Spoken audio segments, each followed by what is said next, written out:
네, 오늘 발표된 코로나19 신규 확진자는 418명으로 하루 만에 다시 400명대로 올라왔습니다. 거리 두기가 완화된 이후 이동량도 많아지면서 봄철 대유행에 대한 경고도 이어지고 있는데요. 정부는 거리 두기 개편 초안을 발표하는 등 코로나19 장기화에 대비하고 있습니다. 자세한 내용 천은미 이대목동병원 호흡기내과 교수와 함께 짚어보겠습니다. 어서 오십시오. 안녕하세요. 네, 조금 전에 발표된 코로나19 신규 확진자 418명으로 나왔습니다. 이게 계속 400명대를 오르내리고 있는데요. 이 상황 어떻게 볼 수 있을까요? 수도권에서 지금 계속적으로 확산이 되고 있고 이 확산세가 사실 지방으로 지금 조금 퍼지는 것 같습니다. 네. 어제 이제 지방에서의 그 근로자들의 집단 감염도 있었고 또 해외 사례를 보시면 약간 주춤한 것 같더니 다시 대부분 나라에서 확산이 되고 있는데 그 이유가 네. 변이 바이러스의 확산이 가장 주요한 요인인 것 같고 예. 아직까지 백신 접종이 전 세계적으로 원활히 이루어지지 않고 있는 거고 이러한 상황은 국내도 똑같다고 생각합니다. 네. 특히 봄철이 되니까 날씨가 따뜻해서 외부로 많이 활동을 하고 외부 활동이 곧 실내에서의 어떤 식사라든지 모임으로 이어지기 때문에 굉장히 중요하고 우리가 꼭 그 개인 방역을 지켜야 되는 중요한 시점이라고 생각합니다. 네, 경각심을 다시 한번 조여야 할 그럴 때이다 네. 이런 말씀이신데 어젯밤에 그 홍대 부근에 저희 YTN 취재진이 나가봤더니 그야말로 불야성이더라고요. 네. 뭐 순찰차가 지나가지 못할 정도로 인파가 가득하는 모습 보니까 참 걱정이 되던데요. 지금 감염 우려가 다시 커지는 것 아닌가 이런 생각이 들더라고요. 대부분 우리가 모임할 때 식사하거나 대화 때 감염이 되고 네. 사람들이 왜 그렇죠. 옆에서 모임을 안 하게 되면 안 하는데 밖에 나갔더니 많은 사람들이 있으면 무감각해집니다. 네. 최근에 한 그 백화점이 문을 열면서 너무나 많은 사람들이 몰렸었고 네. 이것이 한 장소에 국한된 게 아니라는 걸 알 수 있습니다. 특히 젊은 층은 증상이 없는 경우가 많고 또 감염이 되더라도 본인도 모르게 지나가다 보니까 더 경각심이 떨어지는 거죠. 그렇지만 우리나라는 아직 백신 접종이 시작 단계이기 때문에 대단히 위험한 시기고 만일에 변이 바이러스가 우세종이 된다면 더 큰 문제가 발생할 수 있기 때문에 정말로 경각심을 꼭 가져야 될 것 같습니다. 네, 거리두기 완화 후에 이동량이 또 증가했다 이런 얘기도 있고요. 네. 그리고 날이 또 따뜻해지다 보니까 이번 주말에도 어디 나들이 가는 분들 많을 것 같아요. 네, 운동 삼아서 이렇게 하는 거는 좋은데요. 예. 이렇게 나들이식으로 가게 되면 반드시 식사를 같이 하시게 되잖아요. 차량도 같이 이용하시게 되고 그 과정에서 감염 사례가 분명히 증가할 수 있기 때문에 예. 운동 같은 걸로 이렇게 소규모 모임으로 하는 거는 좋지만 단체로 이렇게 그룹으로 나들이를 가서 회식을 같이 하는 것은 좀 자제하는 것이 필요합니다. 또 어딜 가든 항상 마스크 착용을 철저히 하는 거. 네, 맞습니다. 네, 방역수칙 지켜야겠습니다. 자, 개별 사례를 좀 살펴볼까요? 충북 지역에서 또다시 이제 외국인 집단 감염이 발생했는데 여기가 유리제조 업체라고 하더라고요. 그런데 이번에도 기숙사 생활이 좀 매개가 된 것 같아요. 네. 최근 한 2달 동안 충북 지역에서 발생한 확진자의 3분의 1이 이런 근로자들입니다. 대부분 기숙사 생활을 하게 되고 이런 해외에서 들어오신 근로자들께서는 이렇게 수도권으로 또 오시죠. 휴일 때 수도권으로 단체로 와서 수도권에서 감염이 돼서 아마도 공장으로 돌아가셨을 거고 네. 그 공장에 계시는 동안 기숙사 생활을 같이 하시면서 그 공장 내 감염이 되고 또 한 공장에 계시는 것이 아니라 돌아다니시잖아요. 일을 하실 때. 그러다 보니까 충북 지역에 넓게 이런 확산세가 증가가 된 것 같습니다. 하지만 이 사례는 단지 충북 지역의 사례만이 아니라 그렇죠. 전국에 다 통용될 수 있는 사례이기 때문에 이러한 외국인 근로자들에 대한 좀 더 강력한 방역 조치라든지 검사를 좀 스스로 받을 수 있게 해주고 지금 같은 경우는 불법 체류에 대한 원인이나 이유를 묻기보다는 예. 전체적으로 국가에서 방역에 신경을 쓴 후에 이후에는 이러한 불법 체류가 없게 가능하면 정당한 방법으로 우리가 좀 정식으로 근로를 할 수 있는 조건을 마련해 주는 게 필요합니다. 왜냐하면 이 코로나19가 단순간에 없어질 병이 아니고 앞으로도 이러한 방역은 계속 필요하기 때문에 근본적인 대책이 필요하다고 생각합니다. 네, 그러니까 단속보다는 지금 방역에 각별히 네. 좀 신경을 써야 된다 이런 말씀이신데 자, 이렇게 한 번 터지면 집단 감염으로 번지기 쉬운 외국인 노동자의 집단 감염. 방역 당국은 근본적인 어려움을 토로했는데요. 직접 들어보시죠.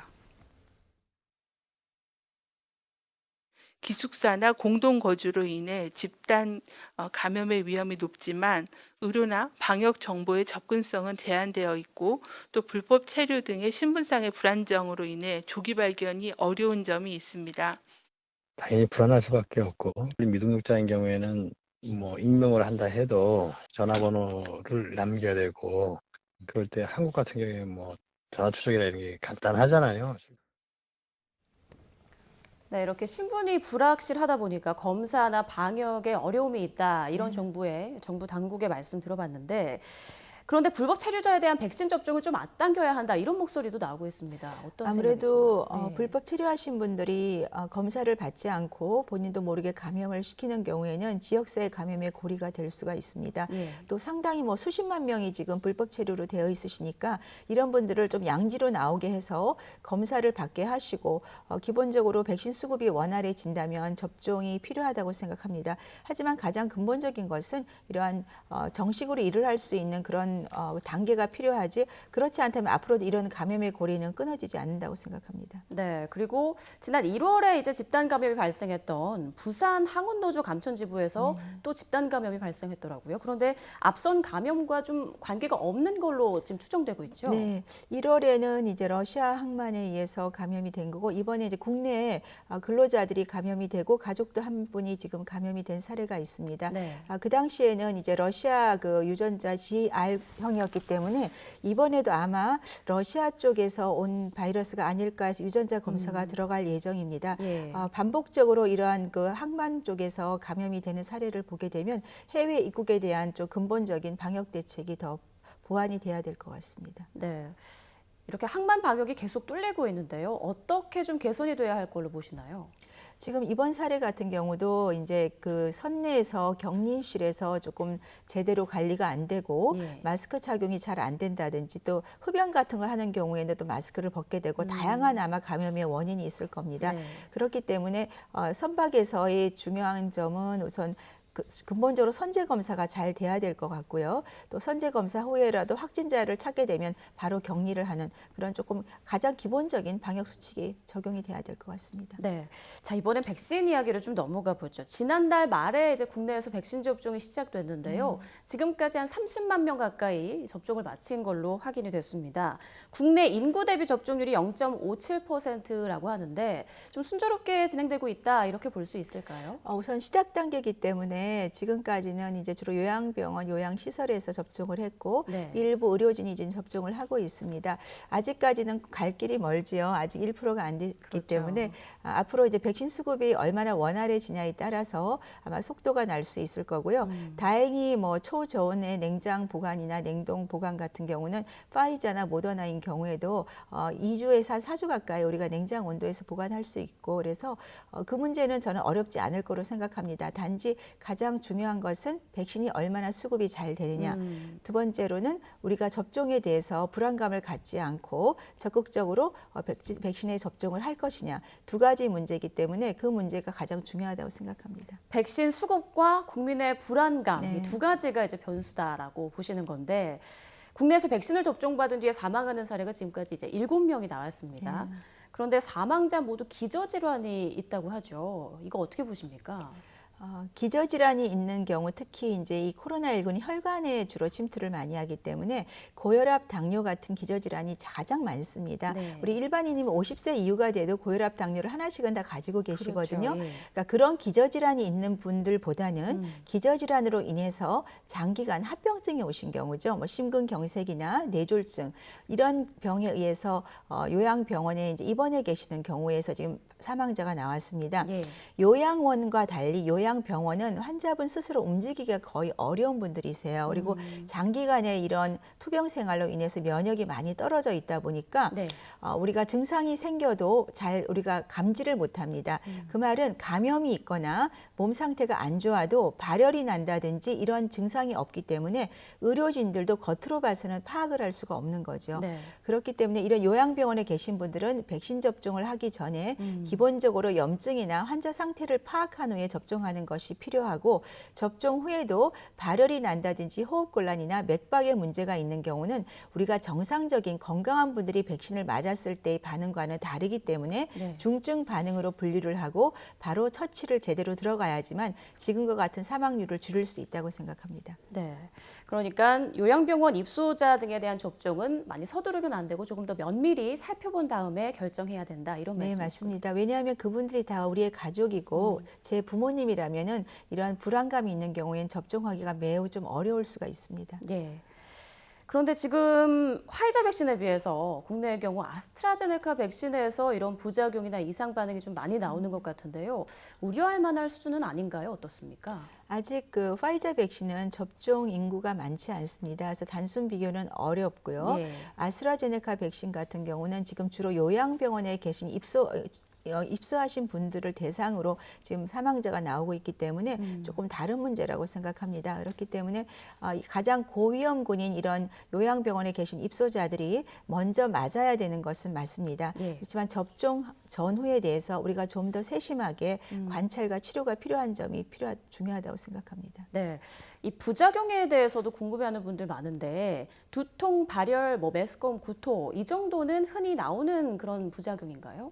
우리가 독감 백신 접종을 한 후에 보통 근육통이 좀 있거나 미열 같은 증상은 아마 경험을 하셨을 겁니다. 그런데 이번에 아스트라제네카 코로나19 백신은 조금 더 강한 것 같습니다. 이것이 바이러스 전달체 백신이기 때문에 예. 아데노 바이러스에 대해서도 우리 몸이 반응을 하거든요. 그렇기 때문에 좀 고열이 난다든지 근육통이나 이러한 증상이 조금 오래 가거나 조금 증상이 있는 경우가 있다고 합니다. 하지만 대부분은 2, 3일 이내에 좋아지게 되고 네. 건강하신 경우는 문제가 없지만 이런 요양병원에 계신 분들은 심폐기능, 심장과 어떤 혈관 기능이 매우 떨어져 있기 때문에 바이러스에 의해서 우리 몸이 면역 반응을 유발시킬 때 조금 힘들거나 문제가 발생할 수 있기 때문에 그러한 분들에 대한 조금 더 세심한 배려가 필요하다고 생각합니다. 네, 그러면 접종을 맞은 뒤에 이제 집으로 돌아갔을 때 한 2, 3일 정도 지켜본 뒤에 좀 심하다 싶으면 다시 병원을 찾아야 하는 건가요? 그러니까 건강한 분들은 2, 3일 정도 이내에 증상이 좋아지면 문제가 없겠지만 예. 이렇게 취약계층에 있는 기저질환이나 입원하신 분들 입장에서 39도 이상의 고열이라든지 네. 그다음 맥박이 빨라진다든지 혈압이 떨어지는 경우는 단순한 부작용이라고 보기엔 굉장히 어렵습니다. 그 경우에는 반드시 응급 조치가 들어가야 되기 때문에 상급병원으로의 전원 같은 조치가 필요하다고 생각합니다. 네. 자, 아스트라제네카 백신의 고령층 접종이 이제 유럽에서 많이 보류가 됐었는데 최근에 한 연구 결과가 영향을 미치면서 고령층 접종을 허용하는 국가들이 속속 늘고 있더라고요. 어떤 연구 결과가 나온 건가요? 아스트라제네카는 영국에서 원래 나왔죠. 그래서 네. 영국에서 많이 접종을 시도를 했고요. 1차적으로 화이자를 맞은 후에 1월 말부터 이제 이 아스트라제네카 접종을 고령층에 많이 접종을 했습니다. 그 전에 이제 아스트라제네카가 고령층의 연구가 부족해서 유럽에서도 일부 국가에서 65세 미만에만 접종을 허가를 했었는데 영국에서 나온 결과를 보면 주로 65세 이상 평균 나이가 88세 정도가 됐습니다. 그 예. 경우에 그러니까 한 번만 이 아스트라제네카를 접종했더니 80세 이상에서는 거의 80% 가까이 입원율을 감소를 시킬 수 있었고 또 다른 연구에서도 마찬가지로 1회 접종으로 상당한 그 입원율 감소를 효과를 보였습니다. 이 결과 이후에 유럽에서 이제 65세 이상에서도 접종을 허가하고 있고 국내에서도 이 연구 자료를 바탕으로 아마 65세 이상에서도 접종을 허가할 것으로 생각합니다. 그렇군요. 자, 그리고 화이자 이제 코로나19 백신이죠. 코미나티주가 국내 품목 허가를 받았는데 자, 어제 최종점검위원회에서 16세 이상 접종이 가능하다 이렇게 나왔더라고요. 네, 예. 대부분 연구를 보면 18세 이상을 성인이라고 하기 때문에 18세 이상에서 연구를 했는데 파이자에서는 만 16세 이상, 우리나라 나로 17세 이상에서 연구를 했고 충분히 이 면역 반응과 부작용 면에서 검증이 됐습니다. 그래서 국내에서도 아마 16세 이상에선 접종이 가능할 거라고 생각을 하고요. 예. 그렇다면은 화이자 백신이 국내에 충분히 들어온다면 연말 전에 우리 고3 학생들에 대해서도 접종이 가능하지 않을까 기대합니다. 네, 연말 전에 고3들도 정도 백신을 맞을 수 있을 것으로 예상하고 계시네요. 자, 이번에는 정부가 그 거리두기 개편 초안을 발표한 내용 좀 짚어봐야겠습니다. 눈에 띄는 게 지금의 5단계, 5단계를 4단계로 줄였다는 점인데요. 기준이 어떻게 달라지는 건가요? 이제 1년간의 경험을 바탕으로 국민들이 자율적으로 참여를 하되 소상공인에 대한 이런 집합금지를 좀 줄여서 경제적 어려움을 완화하는 쪽으로 간 것 같습니다. 네. 그래서 인구 10만 명당 을 단위로 나눴어요. 그래서 2단계 같은 경우 인구 10만 명당 보시면 0.7명 이상이어 363명 이상입니다. 그리고 3단계가 0.7이 아니고 1.5명이거든요. 그러다 네. 보니까 778명, 네. 4단계가 3명 이상해서 1,556명. 그러니까 이런 식으로 10만 명당 인구수로 인해서 4단계로 분류를 하였습니다. 네. 지금 이 기준으로 보면 2단계인 것 아니겠습니까? 그렇습니다. 지금은 예. 2단계에 속하기 때문에 예. 아직 개정 발표가 안 됐고 만일에 발표가 된다면 지금의 5인 이상 집합금지가 모임이 아니라 9인 이상 금지가 되기 때문에 일부에서는 상당히 개인적 사적 모임이 그렇죠. 형성될 수 있는 그런 지침이 되겠습니다. 그렇다 보니 방역에는 문제가 없을까 우려하는 목소리가 벌써 나오는데요. 네, 저도 조금 걱정이 되는데 보통은 이제 4인 이상만 모일 수 있는 경우는 사적 모임이 상당히 제한이 되는데 지금 8명까지 모일 수 있다 보면은 그렇죠. 많은 모임이 지금 개최될 수가 있기 때문에 방역 수칙을 지킨다고 하더라도 이런 식사 모임이나 이런 경우는 우리가 조금 위험도가 있기 때문에 네. 참 조금 염려가 되지만 또 자영업자들 입장을 고려한다면은 아마 정부에서 이러한 방역을 지침을 만든 것 같습니다. 네, 여론 수렴을 거쳐서 이달 중에 이제 최종안을 확정하고 구체적으로 이제 실제 적용하는 거는 좀 코로나 상황이 안정된 이후에 이제 시작될 걸로 보이는데 그게 언제쯤이 될까요? 3월 이제 개학을 했고요. 그리고 지금 날씨가 따뜻해지면서 이제 확진자 상황이 어떻게 변할지도 봐야 될 것 같고 또 해외에서의 확진자 사례나 변이 바이러스의 유동성 등을 다 고려하게 되면 네. 빨라도 저는 이번 달 말 정도 아니면 4월 초 정도에 좀 발표를 하지 않을까 생각하지만 그러한 상황은 이제 확진자 수나 이런 우리나라의 확진자 변동에 따라서 결정이 될 것 같습니다. 네. 이제 9일부터는 의식불명 또 임종을 앞둔 요양병원의 환자 접촉 면회가 가능해진다고 하는데요. 어떻게 예상하십니까? 앞으로 이 부분에 대해서는.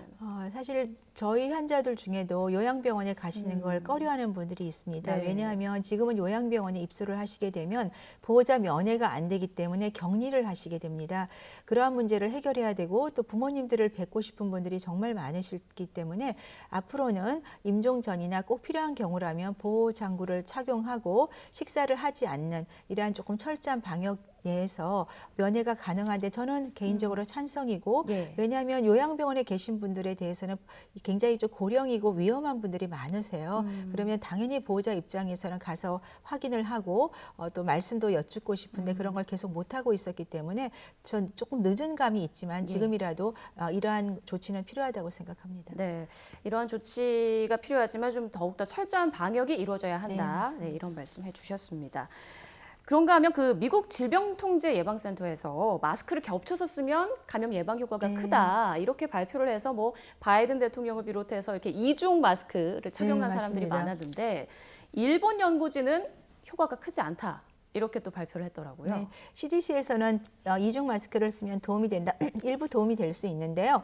과거에 제가 한번 그 연구를 발표한 적이 있어요. NEJM 발표였는데 우리가 일반적인 덴탈, 그러니까 수술용 마스크를 쓸 때 귀에다 고리로 걸게 되면 이게 한 38%밖에 보호 효과가 없습니다. 왜냐하면 코 옆으로 다 바람이 다 나가거든요. 예. 그런데 이걸 묶는 마스크가 있어요. 수술용 마스크 중에 묶게 되면은 78%까지 방어가 된다고 되어 있었고 이번에는 일본의 슈퍼컴퓨터를 이용해서 시뮬레이션을 돌려봤더니 N95 마스크, 우리 95% 이상을 막는 마스크는 99%까지 예방이 되는데 일반 수술용 마스크를 잘 착용을 해도 85%고 그 위에다가 폴리에틸렌으로 되어 있는 이런 마스크를 쓴다고 하더라도 89%, 거의 한 3, 4%밖에 더 보호가 안 되는 거죠. 하지만 도리어 2개 마스크를 겹치게 되면 호흡이 가쁘기 때문에 효과가 떨어진다는 그런 얘기가 있습니다. 그래서 하나의 마스크를 쓰더라도 코를